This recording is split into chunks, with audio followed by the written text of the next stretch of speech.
Pemirsa, PT Bank BNI Wilayah 7 Makassar salurkan permodalan kredit usaha rakyat sebesar 40 miliar rupiah bagi 3.430 petani di Kabupaten Sopeng. Penyaluran pembiayaan KUR tersebut menjadi langkah untuk pemulihan ekonomi nasional.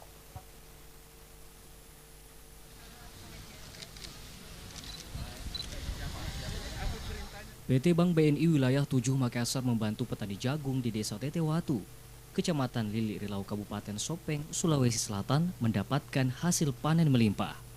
Hal tersebut ditandai dengan penyaluran permodalan kredit usaha rakyat atau KUR tahap pertama sebesar 40 miliar rupiah yang diperuntukkan bagi 3.430 petani dengan luas lahan 4.020 hektar.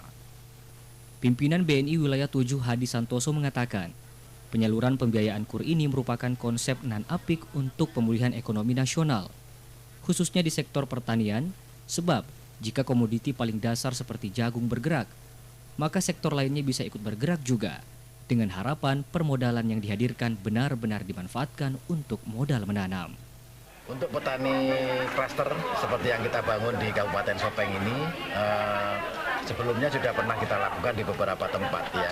Baik untuk komoditi jagung maupun komoditi yang lainnya, kedelai. Oh, kedelai juga ada? Kedelai juga ada, kemudian padi juga ada, dan juga sektor nelayan untuk perikanan, termasuk ikan telur, ikan terbang.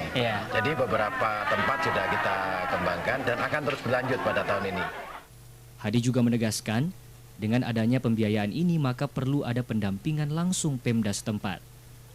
Oleh sebab itu, Hadi mengapresiasi antusias Pemda, khususnya Wakil Bupati Sopeng Lutfi Halide dan jajaran yang expert di sektor pertanian, atas keterlibatan pemerintah dalam pendampingan petani di Kabupaten Sopeng. Tim Liputan, Sulebes TV.